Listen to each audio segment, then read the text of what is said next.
कृष्ण कहते हैं कि कोई भी जो मेरे पास आना चाहता है कृष्ण भावनामृत में, और साथ ही वो संसार में भी संसारिक रूप से समृद्ध होना चाहता है, वो बहुत समझदार नहीं है। इसका अर्थ है कि वो अपना समय नष्ट कर रहा है। हमारा मुख्य उद्देश्य है कृष्ण भावना भावित कैसे हुआ जाए इस जीवन में। लेकिन अगर हम अपना समय नष्ट करेंगे भौतिक प्रगति के लिए और जप करना भूल जाएंगे तो ये बड़ी हानि है, बड़ी हानि है। ऐसी बुद्धि, कृष्ण कहते हैं, हमें विज्ञ तारे केनो विषय देवो। ये मूर्ख व्यक्ति है, ये मुझसे भौतिक समृद्धि मांग रहा है कुछ भक्ति में सेवा करके, लेकिन मैं इसको भक्ति समृद्धि क्यों दूं? बल्कि जो कुछ भी इसके पास है वही मैं ले लूंगा। जी हाँ, ये हंसने की बात नहीं है। जब आपसे ले लिया जाएगा तो आप बहुत दुखी होंगे, लेकिन यही परीक्षा है। ऐसा स्वयं कृष्ण ने युधिष्ठिर महाराज जी से कहा है, इससे हम अनुग्रहवामी हरिष्यते तद्धनम सने। युधिष्ठिर महाराज जी ने परोक्ष रूप से कृष्ण से पूछा कि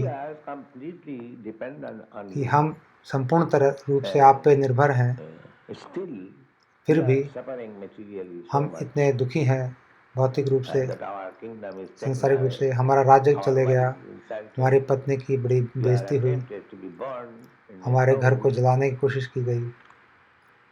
कृष्ण कहते हैं, जी यही तो मेरा पहला काम है।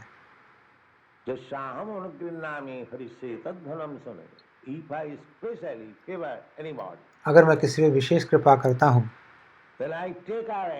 तब मैं उसका सब कुछ ले लेता हूँ, सारे उसके आमदनी के जरिए ले लेता हूँ।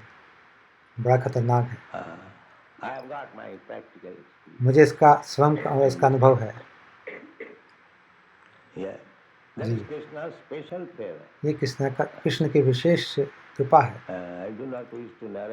मैं इसको कहना नहीं चाहता, लेकिन ये सच बात है, एकदम सच बात है। मेरे गुरु महाराज जी ने मुझे आज्ञा दी, जब मैं 25 साल का था, कि आप जाके प्रचार करो।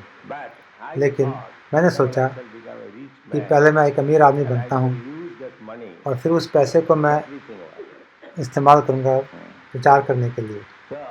तो लंबी कहानी है, मुझे अच्छा मौका मिला अमीर बनने का बिजनेस में, और किसी ज्योतिष ने मुझे बताया कि आपको तो बिरला की तरह होना चाहिए।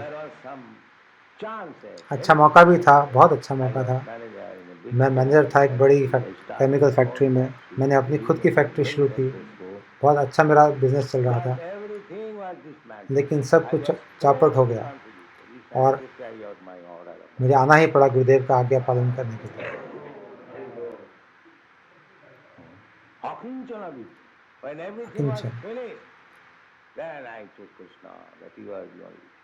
जब सब कुछ समाप्त हो गया तब मैंने कृष्ण को कहा, आप ही सब कुछ हैं। तभी कृष्ण कहते हैं अकिंचन व्यक्ति।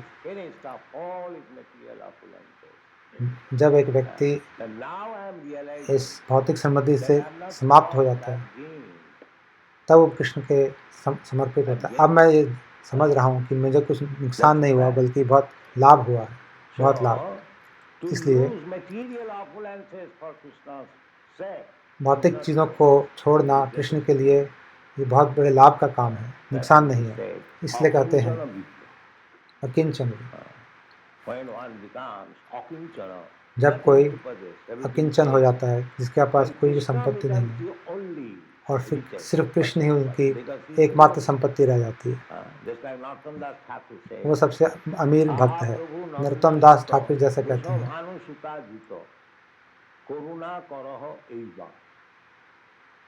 नरोत्तम दासो कहे ना ठेलियो रांगा पाए, तुम्ही बिना के आछे आमा। This position, the Krishna Krishna, आपके बिना मेरा और कुछ नहीं है, कोई नहीं है, इसलिए आप मुझे छोड़े ना। आप ही मेरे सब कुछ हैं, मेरे पास और कुछ भी नहीं है। ये जो स्थिति है, ये बहुत अच्छी स्थिति है,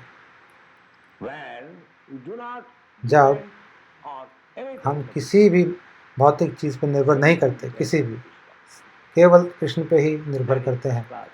ये फर्स्ट क्लास स्थिति है, बहुत अच्छी स्थिति है। इसलिए कृष्ण कह रहे हैं,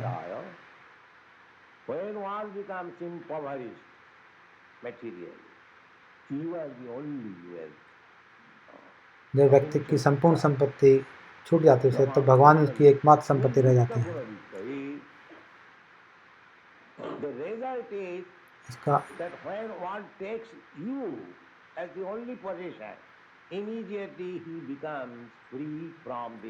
जब कोई व्यक्ति सिर्फ आपको ही अपनी संपत्ति मानता है और किसी को नहीं, तुरंत ही वो पूरे संसार से मुक्त हो जाता है, तुरंत ही, और एकदम ट्रांसेंडेंटल स्थिति में जाके पहुंच जाता है।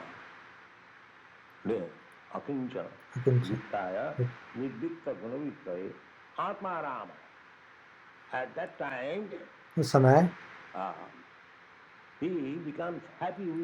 आत्माराम, वो अपने आप में आनंदित हो जाता है।